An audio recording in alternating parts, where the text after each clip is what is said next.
usted se puede dar el lujo de no tener precisión, de no tener claridad en muchas doctrinas, en muchas enseñanzas, y se le admite que usted no tenga una doctrina completa en muchos temas. Pero lo que usted y yo no nos podemos dar el lujo de ignorar o de cojear a la hora de conocimiento es precisamente la doctrina que nos cambió la eternidad para siempre, que cambió la historia de la humanidad. Y esto que vamos a ver es la razón por la que la Biblia es prohibida en tantos países. Es la razón por la que el diablo no quiere que la gente escuche el evangelio, porque esto trae tanta libertad al corazón, trae tanta firmeza, que el diablo lo que busca es cubrir la luz con entretenimiento, con engaños, con problemas y con conflictos, para que usted y yo no desarrollemos la seguridad que nos trae esta enseñanza, esta doctrina de la salvación.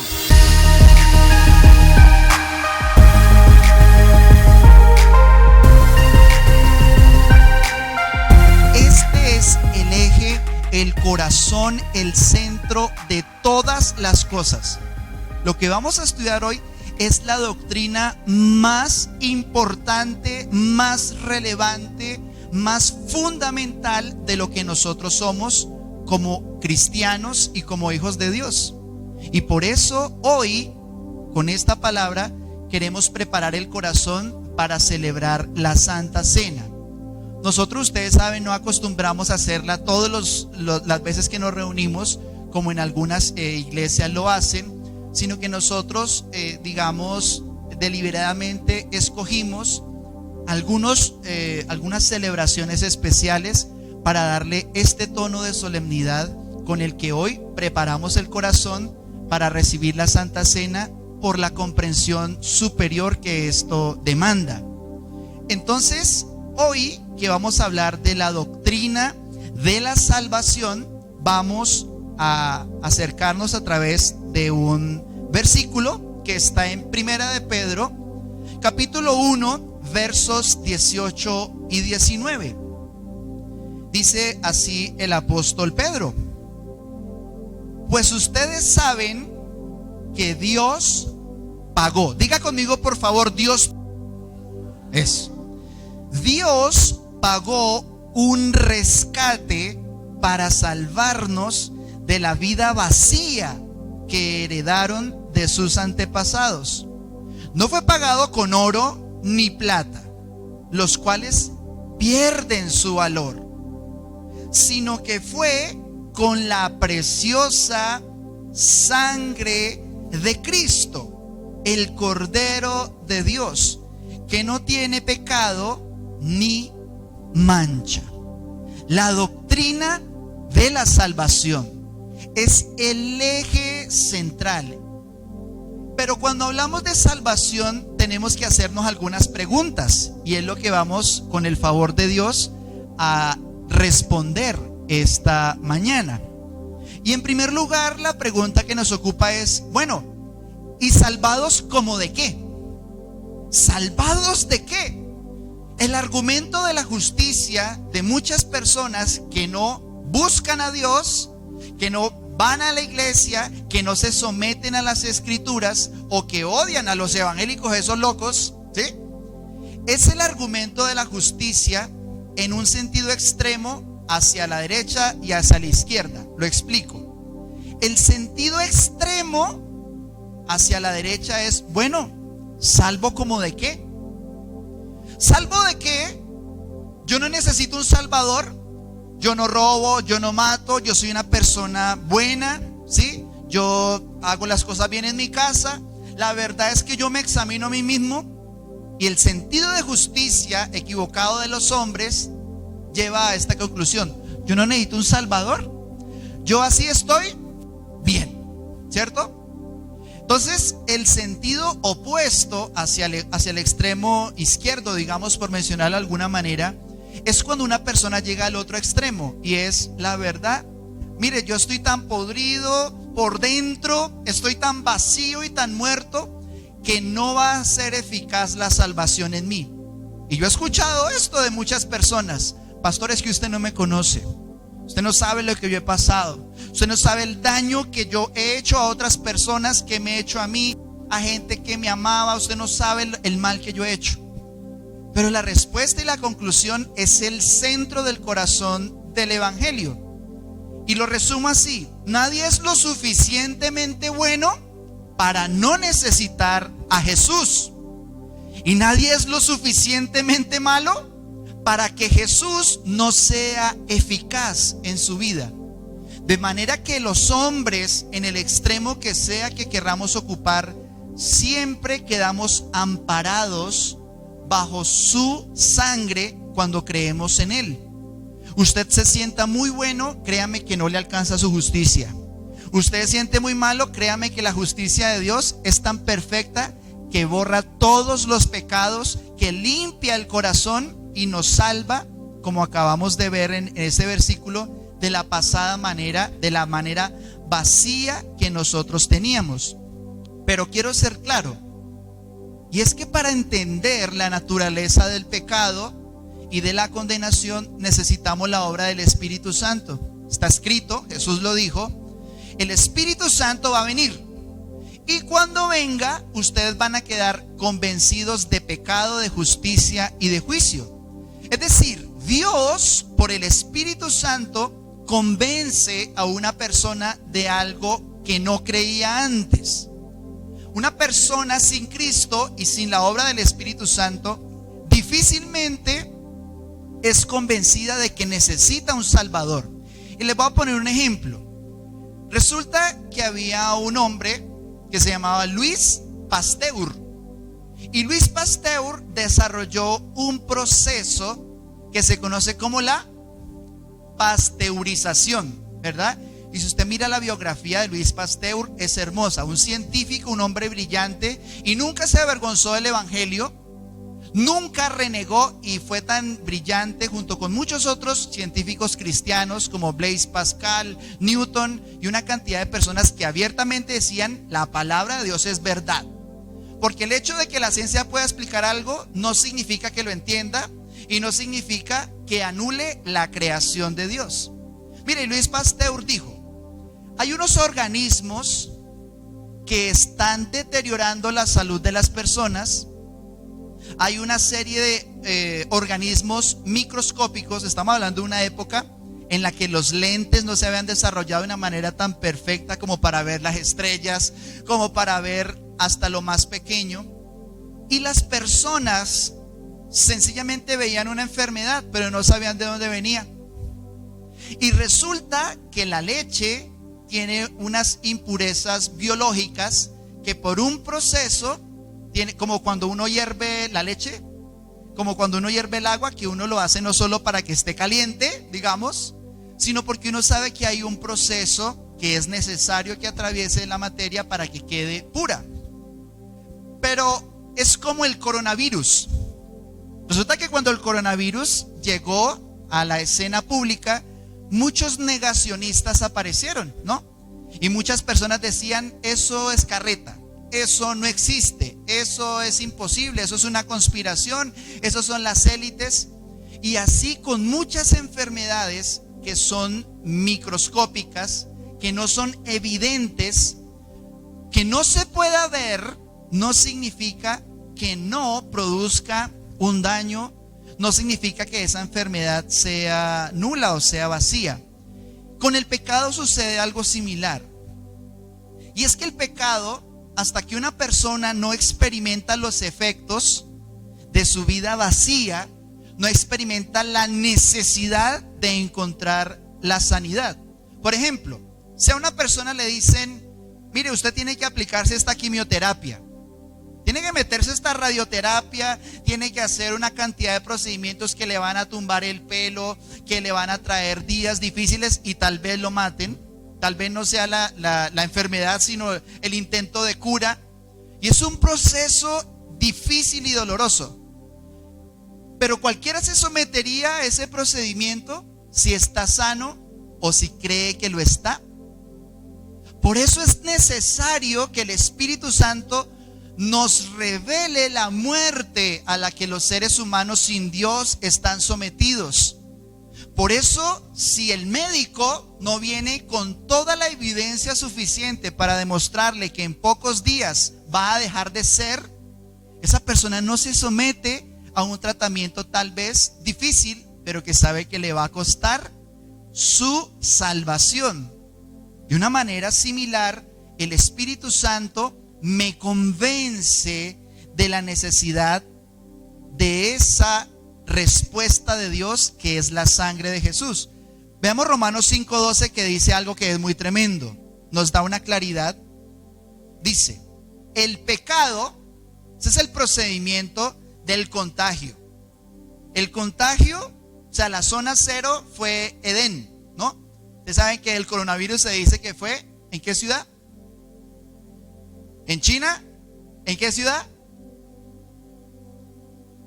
Vea, ya está mandarín, Wuhan, pastor, ¿sí? La zona cero del pecado fue en el Edén. Mire lo que dice Romanos 5:12. El pecado, mire, este versículo trae mucha claridad sobre ese proceso. El pecado entró en el mundo. ¿Cómo entró el pecado en el mundo? Por un hombre. ¿Cómo se llamaba ese hombre? Adán, ¿verdad? El primer Adán. Dice, ¿y qué pasó? Dice, y por el pecado entró la muerte. Así la muerte pasó a todos los hombres. ¿Por qué? Por cuanto todos pecaron. Entonces, mis hermanos, el pecado es altamente contagioso. Es tan contagioso que la Escritura nos da testimonio de que absolutamente todos los hombres hemos pecado. Por eso cuando usted escucha que se habla de un cristiano o de un pastor o de un sacerdote, ese es igual que uno, ese es igual de pecador. De hecho tiene razón. De hecho tiene razón cuando una persona dice eso. Sin embargo, dice que antes no había pecado. Y dice que no había muerte, porque dice que entró. Y si entró, entonces entendemos que antes no había pecado. Antes de la desobediencia de Adán no había muerte. ¿Usted sabía que Dios creó a Adán para que fuera eterno? ¿Usted sabía que el propósito inicial de Dios fue darle todo a Adán? Mire, Adán, bienvenido, dale nombre a todo. Génesis capítulo 3, léalo. Adán, tienes toda la tierra, gobierna sobre ella, sojúzgala, te doy animales, te doy la vegetación, te doy un planeta entero. Y encima de todo te doy una mujer recién hechecita, Eva, una mujer hermosa, y le dice, háganle, ¿sí? Pero no coma del fruto que está en el centro.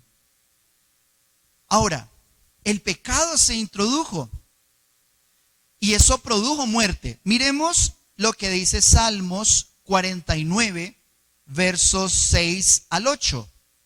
Ese salmo dice, los que confían en sus bienes y de la muchedumbre de sus riquezas se jactan, ninguno de ellos podrá en manera alguna redimir al hermano, ni dará a Dios su rescate, porque la redención de su vida es de gran precio y no se logrará jamás. Este versículo, ¿sabe qué nos está diciendo? Que no existía un precio posible para pagar el pecado. Es decir, está diciendo, mire, una persona por mucha plata que tenga, no le puede pagar a Dios para que salve a nadie. Y es curioso que hay personas que insisten en ese método, en comprar el favor de Dios con su esfuerzo, con su dinero, con su manera de vivir. Pero ¿qué dice este salmo que acabamos de leer? Mire, es imposible, de nada sirve. Es un precio que nadie va a poder pagar. Si usted cree que portándose bien paga el precio de su propio pecado, primero, usted no ha entendido la naturaleza del pecado. Y segundo, usted no ha entendido la naturaleza de sus propias obras. ¿Sabe qué dice la Biblia de nuestra manera de vivir aparentemente buena? Dice que delante de Dios son como un trapo inmundo. O sea que la mejor obra humana no va a ser suficiente para pagar el precio del pecado. Entonces, ahí la pregunta es, ¿yo cómo pago esa deuda? Eclesiastés, capítulo 8 y verso 8, en la Nueva Biblia Viviente, dice así: nadie puede impedir que se le escape el espíritu.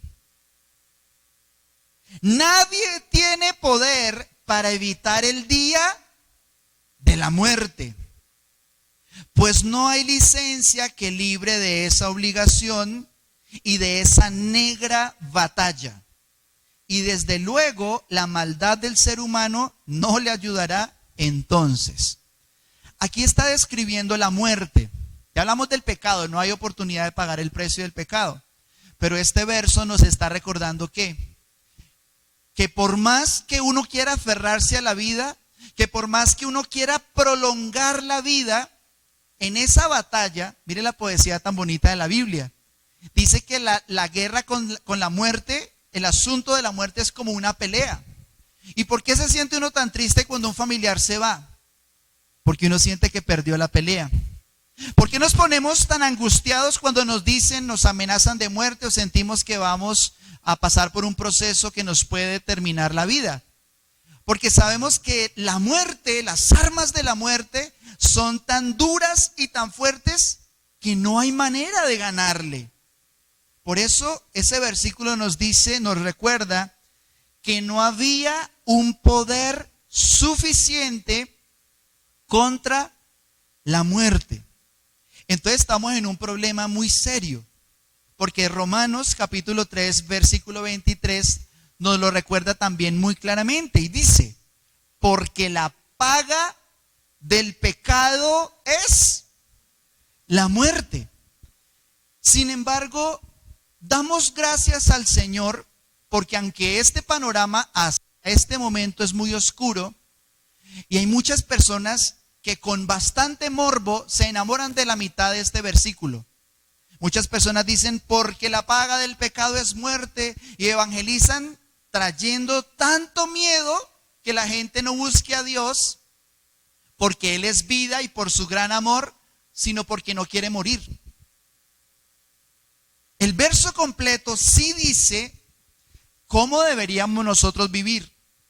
La paga del pecado es muerte, es solo la mitad de la ecuación. Yo le animo a que usted no sea solamente el de la mitad. La paga del pecado es muerte, la paga del pecado es muerte, y repartimos, pecado, muerte. Pero miren las buenas noticias.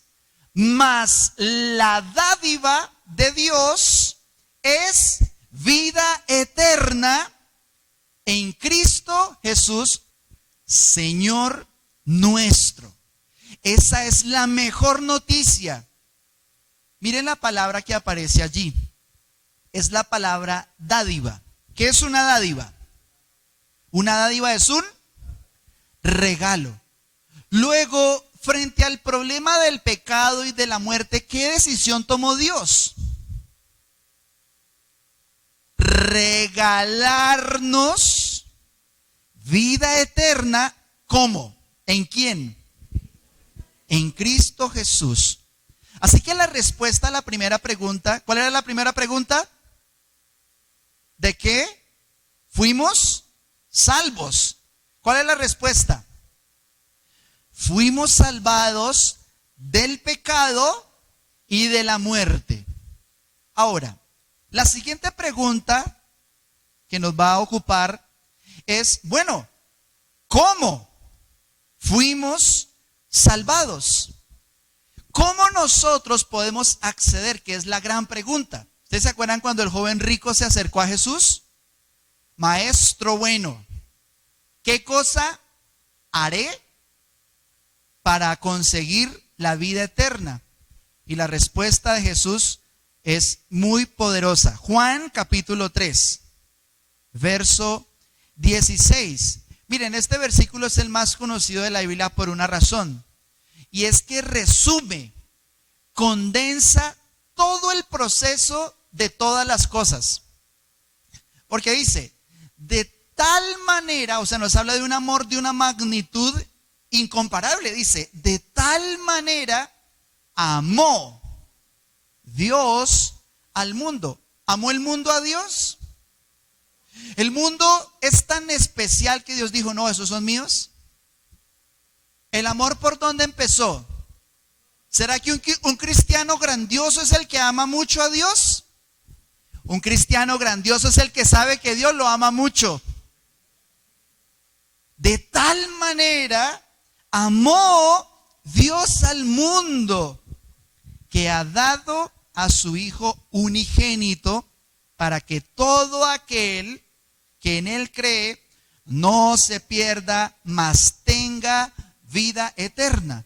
Ampliamente hemos hablado de este versículo, pero quiero mencionar solamente un concepto que tiene que ver con la sana doctrina y es la verdad de la redención. Usted encuentra en muchas porciones de la Escritura la palabra redención y usted y yo tenemos que comprender en qué consiste, de qué se trata. Es una palabra rara y extraña, pero la redención vamos a estudiarla a partir de Efesios capítulo 1 verso 7. En quien tenemos redención, ¿cómo así? Por su sangre, dice, el perdón de pecados según las riquezas de su gracia. En quien tenemos ¿qué?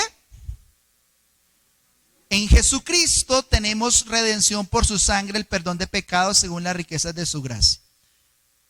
¿Cómo se escribió en el idioma original la palabra redención?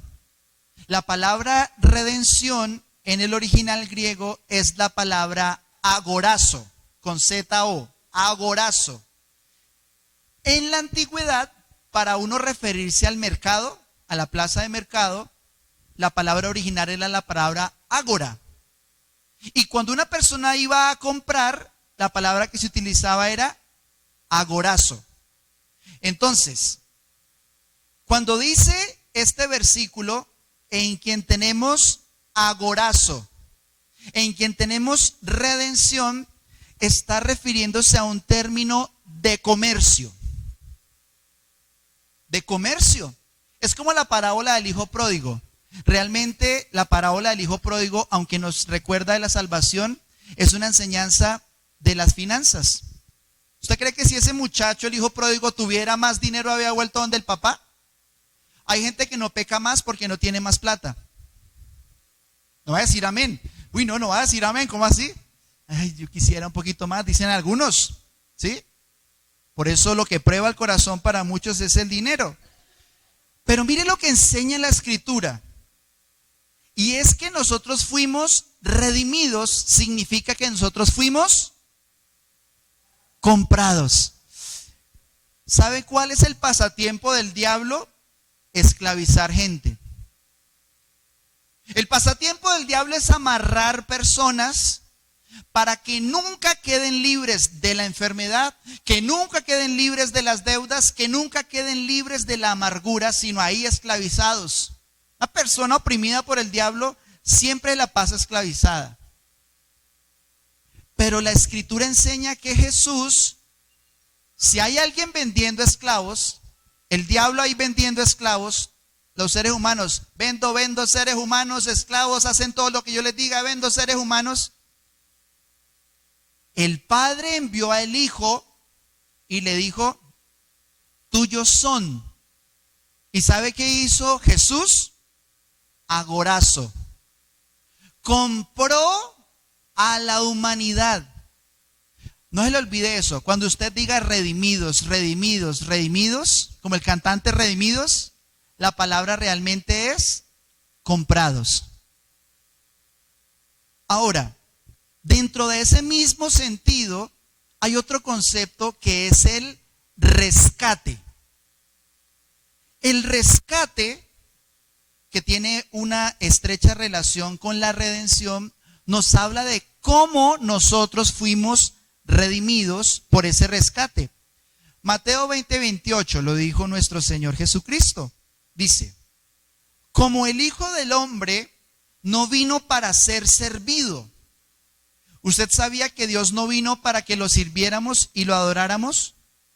Gloria a Dios si le servimos. Gloria a Dios si lo adoramos. Pero usted sabía que el Señor no vino a decir, mírenme, aquí yo sí soy el rey. ¿Cuál diablo? No, Señor, aquí yo soy el rey. Porque eso ya se sabía y se sabe desde siempre. El Hijo del Hombre no vino para ser servido, sino para servir y para dar su vida en rescate por muchos. Diga conmigo, por favor, Jesucristo vino a rescatarnos. Para entenderlo, hay otro concepto que también es clave y es el concepto, la verdad de la sustitución. A Jesucristo se le conoce como el chivo expiatorio, el cordero que pagó el pecado, y ampliamente también hemos hablado de ello, pero la Biblia nos enseña que Jesucristo ocupó nuestro lugar para que nosotros ocupemos el de Él. Mejor ejemplo es el sacrificio de los corderitos. Cuando Juan el Bautista vio a Jesús, dijo, he aquí el Cordero de Dios que quita el pecado del mundo. Resulta que cuando el sacerdote iba a hacer un sacrificio de una ovejita, de un cordero, lo que hacía era que le imponía las manos y lo degollaba.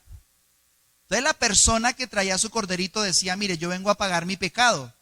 Entonces, en vez de yo estar aquí presente porque la paga del pecado es muerte, entonces él dice, mire, yo traigo un corderito.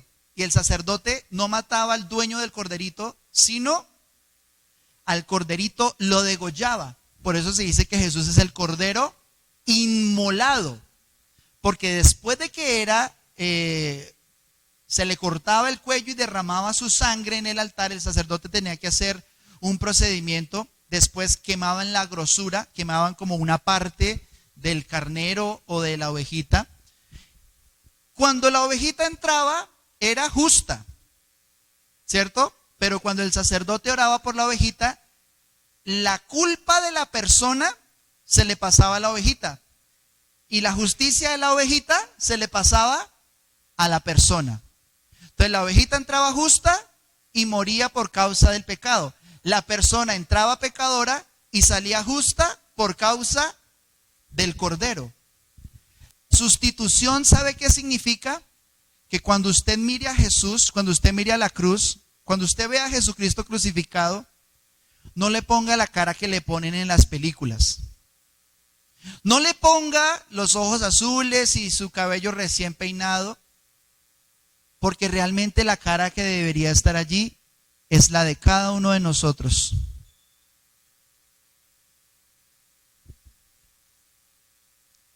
Es tan rotundo y tan solemne y tan respetable y relevante el sacrificio de Jesucristo en la cruz, que la Biblia describe que en el cielo, cuando esta verdad salga a la luz, aunque ya salió para nosotros, Apocalipsis describe que en el cielo todas las criaturas hicieron silencio. Todos en la creación enmudecidos, porque ante la grandeza de la justicia de Jesús y su amor por los hombres, y además la manera en que fue crucificado, dice que todos los hombres ante esa sustitución quedan en silencio. Romanos 5:8 nos revela algo que es muy importante y muy liberador. Romanos 5 del 6 al 8 dice así: porque Cristo, préstame mucha atención, mire estas palabras, escríbala en su corazón y esto va a traer mucha libertad.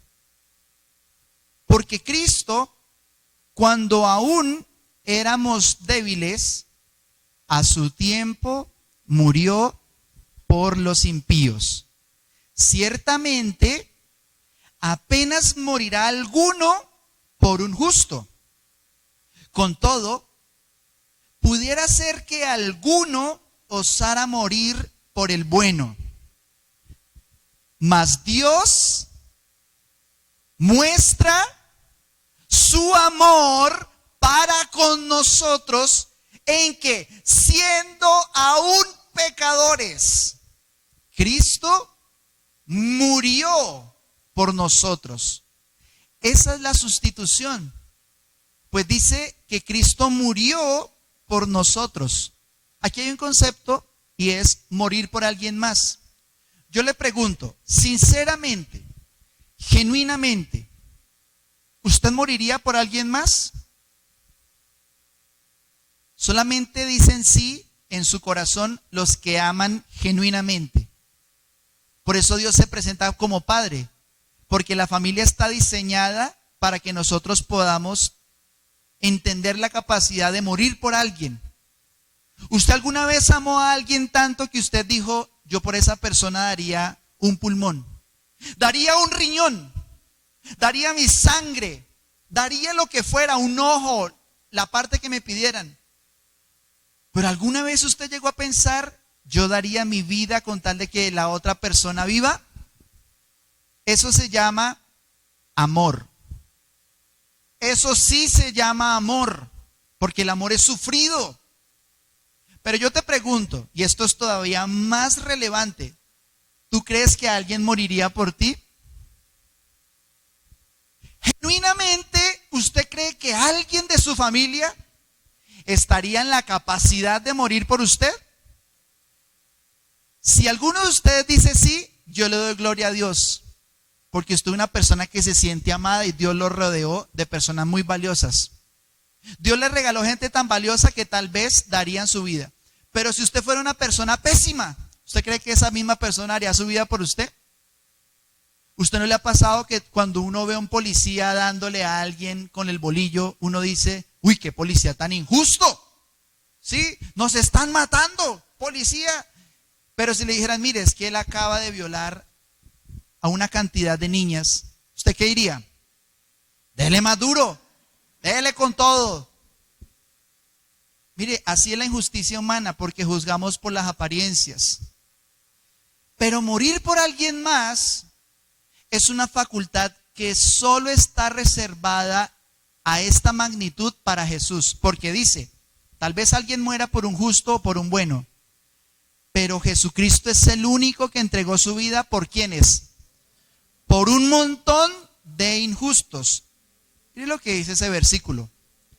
Pues siendo aún débiles, dice, porque Cristo cuando aún éramos débiles, a su tiempo murió por nosotros. ¿Sabe qué es lo más hermoso del Evangelio de Jesucristo? Que Dios no espera que tú seas fuerte para amarte. Dios no esperó que tú fueras bueno y perfecto para salvarte, porque entonces ¿a qué hora nos salva? Por eso dice el Señor, aún cuando éramos débiles. Yo te digo una cosa, Dios te ama cuando tú eres fuerte, pero Dios te ama y su poder se perfecciona cuando eres débil. Qué bonito mirarse al espejo con una conciencia limpia y decir, Señor, soy tu hijo, Padre, soy tu hija, Jesús, te serviré hasta el último de mis días. Qué bonito poder tener ese grado de conciencia limpia. Pero la verdad es que muchos, por no decir que todos nosotros, cuando miramos la grandeza y la perfección de Dios, sentimos una compunción como de inclinarnos en la adoración. No sé si a ustedes les pasa, pero a mí a veces me dan como, me quiero quebrantar y me quiero quebrar por completo y decir, Señor, tú eres demasiado íntegro. No soy digno de que entres en mi casa. No soy digno de ti. Y el Señor siempre me dice, sí, pero es que yo te amo y además te compré. Te compré con precio de sangre. Por eso, aún siendo débil, el Señor sigue operando para salvarte. Pero dice además, Dios muestra su amor para con nosotros en que siendo aún pecadores. Uy, pastor, no, ese versículo deberíamos quitarlo de la Biblia. No, ¿cómo se le ocurre si es el que nos salvó? Pues está escrito que siendo aún, pastor, pero eso parece en contravía de todo lo que ha aprendido de la religión. El problema es que debemos comprender la palabra de Dios en su magnitud, pues escrito está que siendo aún pecadores, Cristo murió por nosotros. Pero la pregunta siguiente nos ayudará a entender la Santa Cena mejor, y es: ¿a qué precio?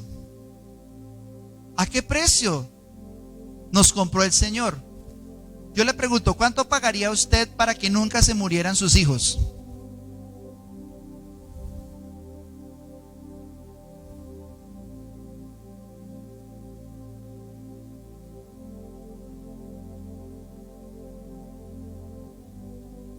¿Cuánto vale una persona? ¿Cuánto vale un alma?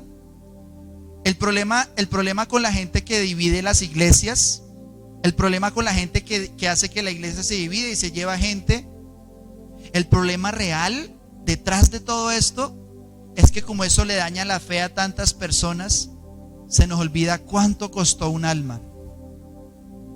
Eso es muy delicado. Por eso la rebeldía y la división en las iglesias es el pecado que no parece pecado, como la incredulidad. Es el pecado que no parece pecado. Pero mis hermanos, ¿a qué precio lo hizo el Señor? Primera de Pedro, capítulo 1, verso 18 y 19, que fue el verso con el que empezamos. Pues ustedes saben, ¿alguien aquí lo sabe? ¿Cuál fue el precio? Mire, pues ustedes saben que Dios pagó un rescate para salvarnos de la vida vacía que heredaron sus antepasados. No fue pagado con oro ni plata, los cuales pierden su valor, sino que fue con la preciosa sangre de Cristo. A usted no lo salvó su pastor, a usted no lo salvó su mamá, su tío, su hija, su abuelo, su trabajo. A usted y a mí nos salvó la preciosa sangre de Cristo, el Cordero de Dios, que no tiene pecado ni mancha. Precio de sangre, pero no cualquier sangre. Si alguno de nosotros se atreviera a decir: yo doy mi sangre por el perdón de la humanidad, no alcanza a pagar, ni siquiera un alma, ni siquiera la suya. No le alcanza ni para la suya. Por eso el único que podía pagar ese precio era la sangre de un rey, la sangre de alguien justo. Apocalipsis 5, 9 al 10. Dice: esto es una cena en la eternidad, en la gloria del Señor, en el cielo, que va a suceder. Yo espero verlo allí, amén. ¿A lo que dice? Y cantaban un nuevo cántico diciendo: digno eres de tomar el libro y de abrir sus sellos, porque tú fuiste inmolado y con tu sangre nos has redimido para Dios de todo linaje y lengua y pueblo y nación, y nos has hecho para nuestro Dios reyes y sacerdotes, y reinaremos sobre la tierra. Denle un aplauso al Señor por esa verdad, por favor. Reinaremos sobre la tierra. Pero también dice que fuimos librados de la maldición de la ley por ese precio de sangre. Gálatas 3:13 dice: Cristo nos redimió de la maldición de la ley, hecho por nosotros maldición, porque está escrito: maldito todo aquel que es colgado en un madero. Pero también, además de que fuimos librados de la maldición que traía la ley, porque el que no la cumple es maldito, dice que también fuimos librados no solo de la maldición, sino de la justicia de la ley. Y esto es todavía más relevante. Gálatas 4 versos 5 y 7.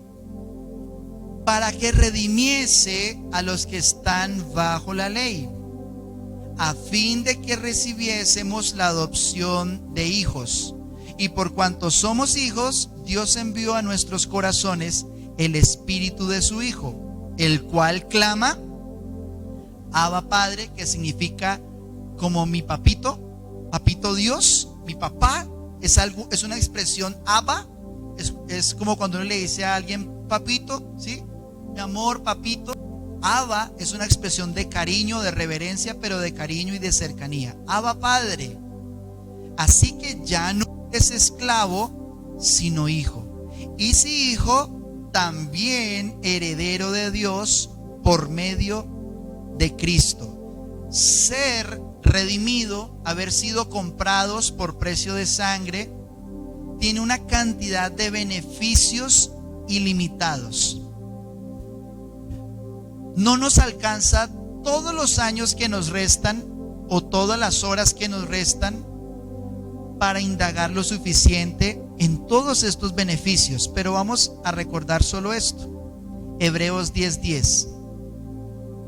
Somos santificados mediante la ofrenda del cuerpo de Jesucristo, hecha una vez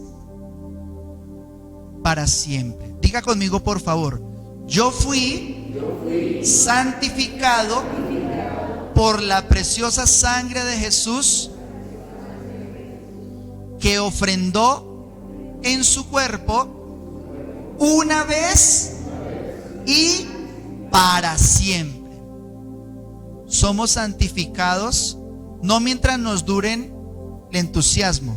¿Sabe cuánto tiempo fuimos santificados? Una vez para siempre. Usted nunca se va a poder quitar el sello de la gloria de Dios.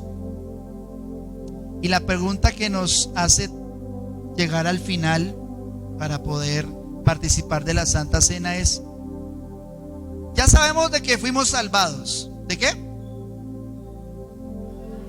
Del pecado, de la muerte, de la maldición, de una vida vacía.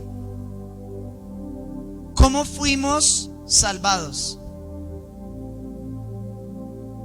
Porque nos compró, por la redención, por la sustitución. Y ahora la pregunta es: ¿salvados por quién? ¿Quién es la persona que para siempre es el objeto de nuestra gratitud? Moisés salvó al pueblo de Israel de la esclavitud de Faraón, pero Jesucristo salvó a los hombres de la esclavitud, del pecado y de la muerte. Por eso Moisés trajo la ley, pero la gracia, la salvación perfecta vino por medio de Jesucristo. No, pastor, pero la Virgen también. Pero los santos también. Y los ángeles y los ángeles. Todos son importantes. Este Jesús es la piedra reprobada por ustedes, los edificadores, la cual ha venido a ser cabeza del ángulo. Y en ningún otro hay salvación. Repita conmigo esa frase, por favor.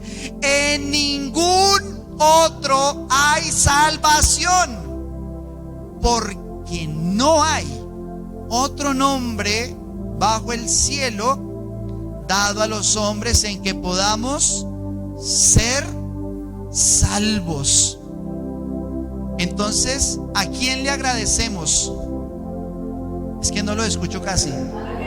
¿A quién le agradecemos? ¿Por quién vivimos? ¿Quién pagó el precio?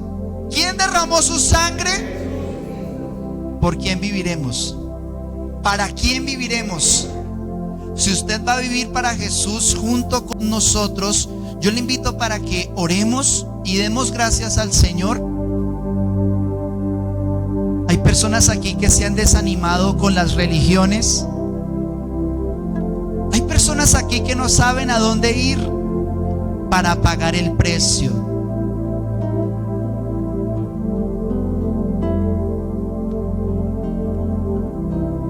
Hay personas aquí que no saben qué hacer para ser libres de la esclavitud del pecado. Pero quiero decirte que Dios te trajo esta mañana para que te encuentres frente a frente con la gracia de Dios. Frente a frente con la sangre de Jesús. Yo te invito para que cierres tus ojos. Soy real.